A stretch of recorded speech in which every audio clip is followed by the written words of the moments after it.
Want to make sure you have all the right stuff for your new puppy? Alright, in today's video, we are headed to our local pet and grooming shop to pick out some goodies.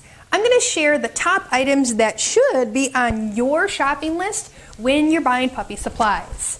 Alright, Michele here with How to Train a Dream Dog, the creator of 30 Days to Puppy Perfection and the online puppy training program where you can train your puppy from the comfort of home. Before we begin, for the best puppy training tips and tricks, subscribe to my channel and be sure to hit the bell to stay notified when I post new content each week. Alright, let's head out!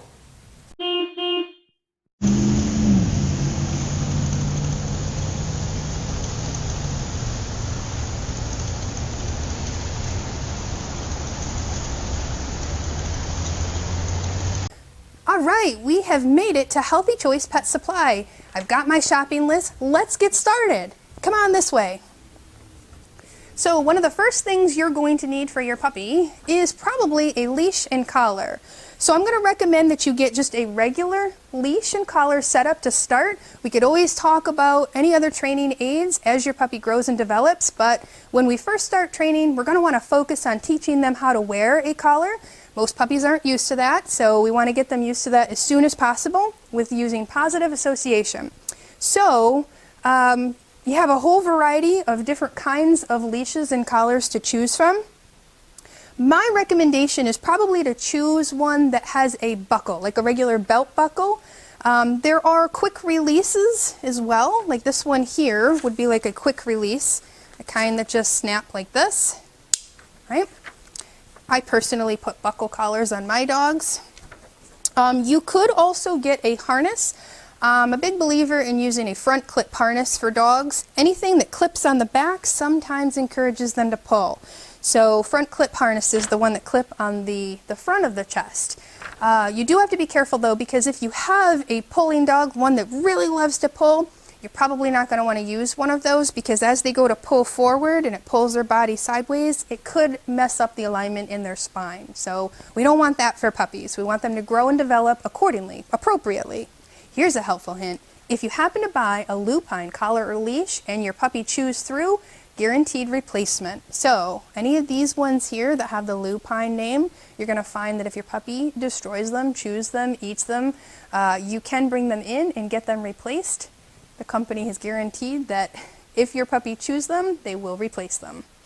Now, I just happen to see right here one of the most important things you can use for potty training is a set of Potty Bells. So we can actually teach our puppies how to ring a set of Potty Bells to signal to us that they need to go potty outside. You can also grab the new puppy starter kit. The description's below as well. And you can get started with a potty training lesson and all the tips and tricks to get started with puppy training. So that's free, and the description is below. You can grab that there. As we're moving along here, one of the things that I always discourage people from getting is the retractable leash. Wah, wah, wah. Retractable leashes are one of my least favorite training tools because you don't have as much control over your puppy when they're walking. We always want our puppies to be nicely next to us, not out in front, and retractable leashes don't help us walk very well with our puppies. As a matter of fact, most of them have a warning on the side, and these ones are in the package right now, but there is a warning on the side that indicates how dangerous they can be.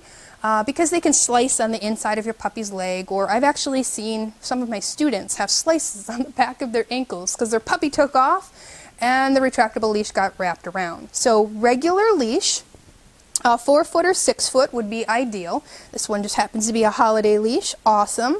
I do love leather leashes. A nice soft leather leash is going to feel really good in your hands, especially if your puppy is still working on learning not to pull.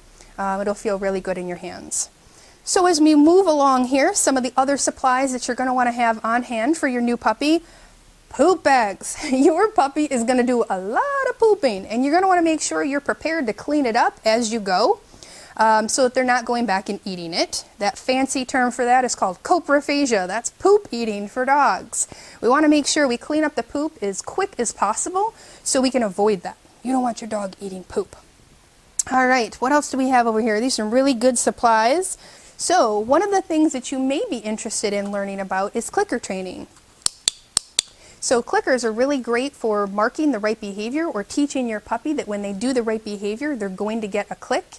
And we pair the click with a treat in the beginning, and then eventually we phase out the treats and they're left with just the clicker to let them know they did the right behavior. So that might be a great tool for you to put on your shopping list, in addition to a training pouch. So being able to hold your treats on you while you're training is going to be really important. You're going to have one hand holding your puppy, and you don't want a handful of treats. You want to be able to reach in and grab one at a time and then reward them or give them to your puppy. So training treat pouch is really important to add to your shopping list. Let's move on down this way because I know there's some other really important things that we need to have for our brand new puppies. So you're putting your shopping list together, and these are definitely the things you're going to want to have on your list.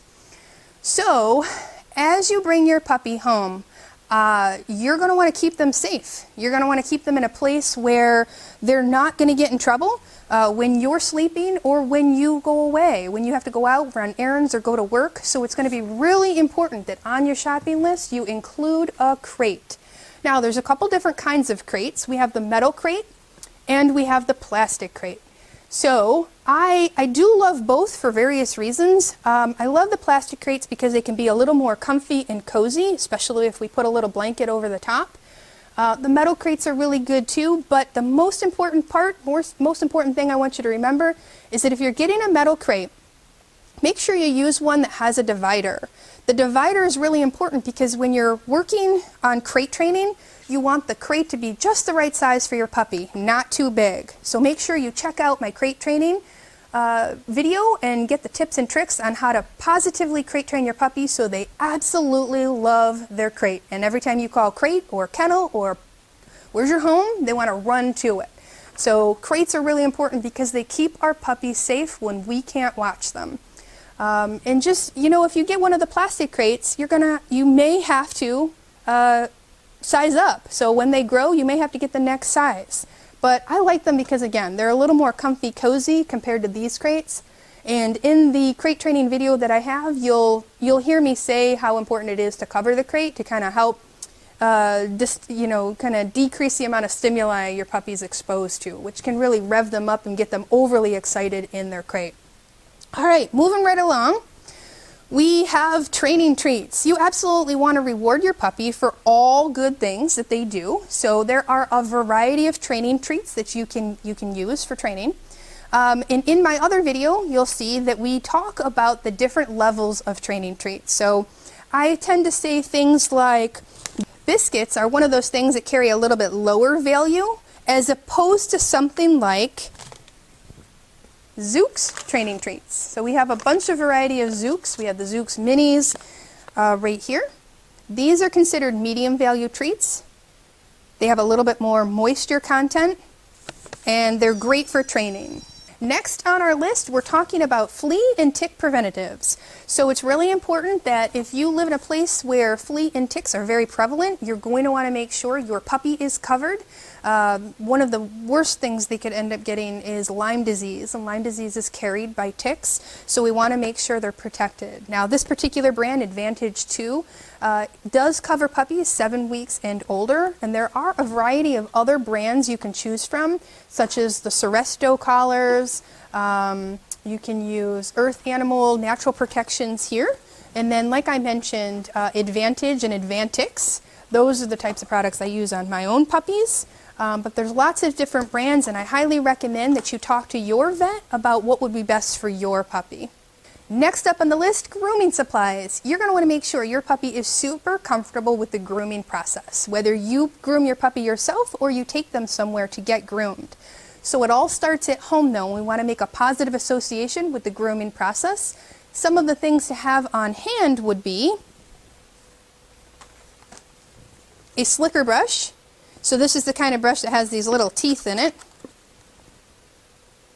This is great for short-haired dogs.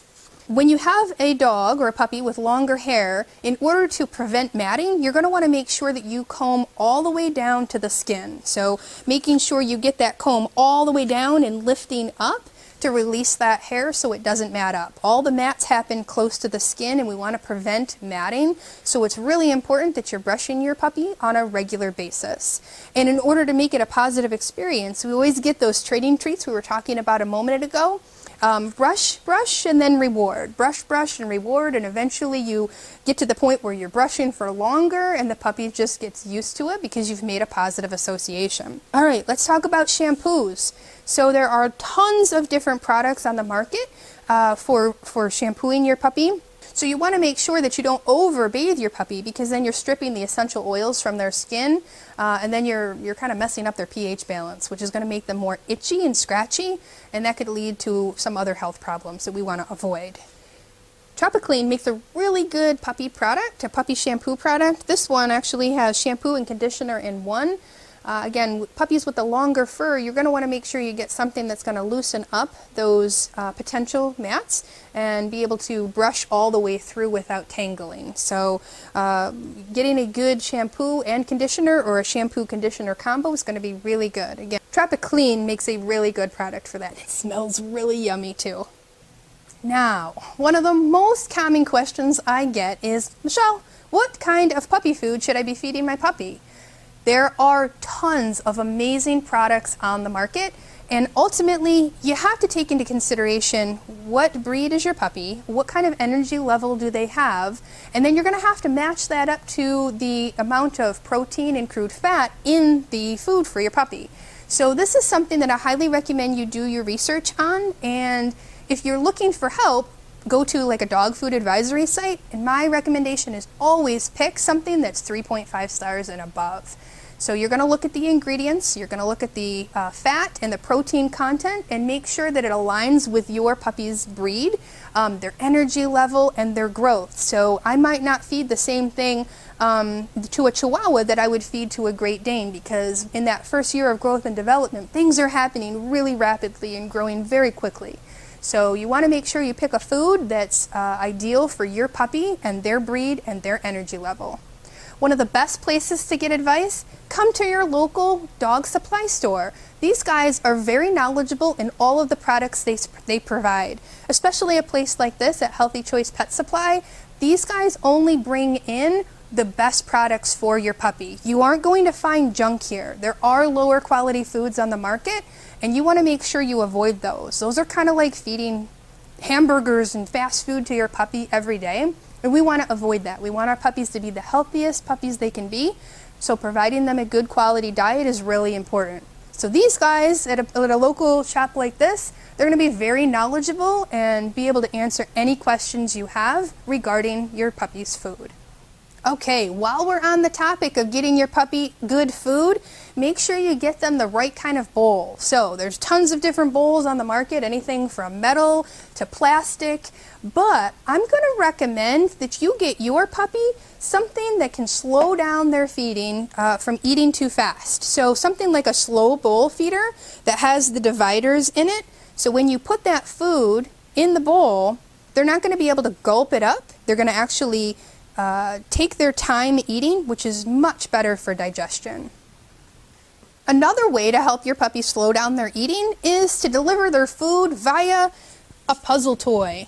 So toys like these made by Kong, where you can put their kibble in and they actually have to wobble and bump and push and nose the thing around, the toy around, until the kibble pops out, is another great way to not only slow their eating down, get them to stop gulping their food, but also keeps their brain and their body busy while they're eating.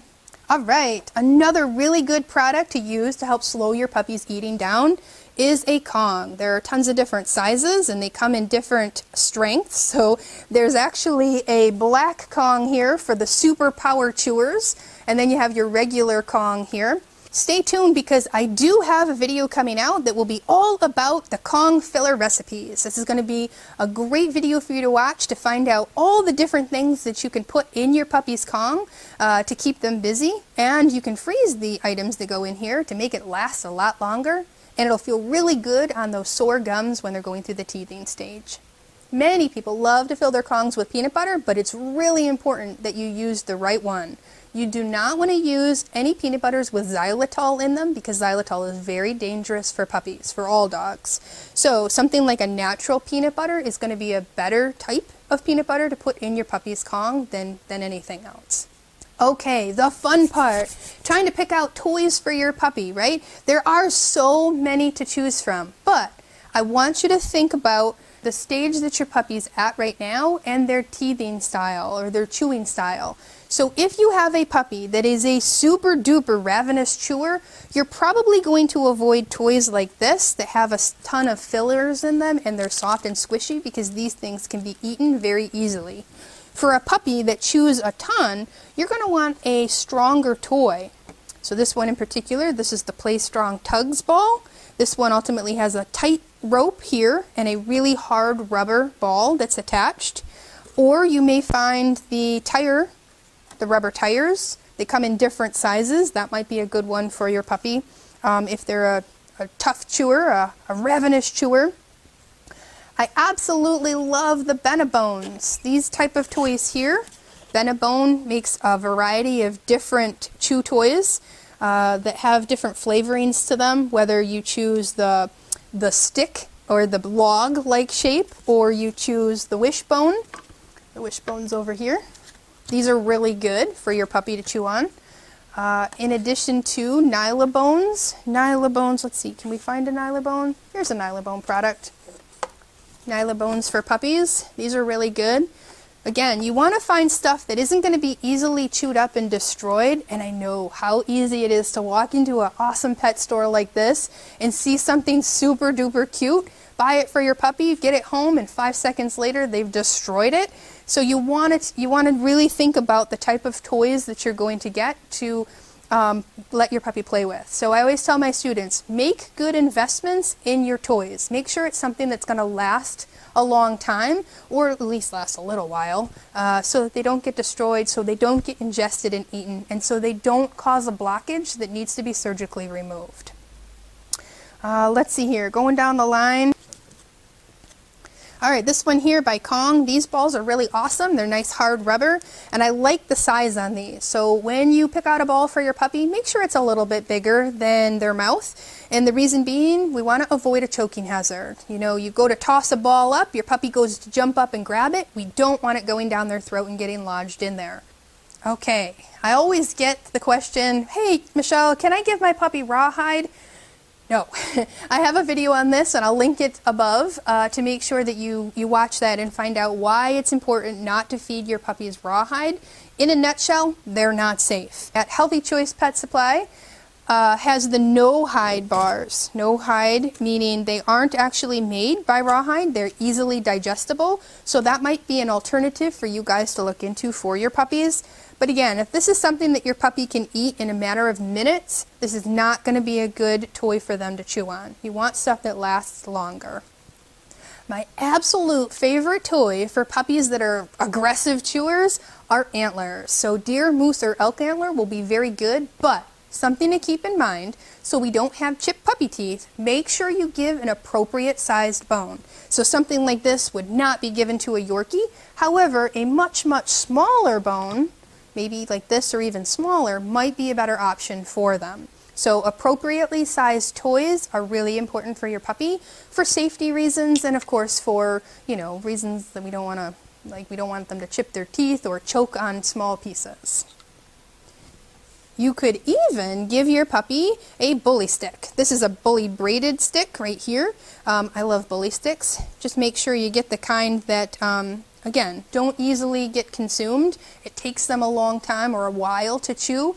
You want to make sure you supervise toys like these. This isn't something that I would leave in their crate and then head to work, because if they chewed off a large chunk of this, they could choke, and we don't want choking to happen. So if I was giving this to, say, Cavalier, that size dog, that might be a size for this. I always tend to go up a size in toys, like the Kong, the ball, the bully stick, the antlers. For the larger dogs and for the smaller dogs, again, smaller sizes are much better and much safer. Okay, something else that you may want to add to your list is some sort of calming aid for your puppy. Now your puppy's going to be in a brand new environment, in a brand new home, and things are going to be very overwhelming for them.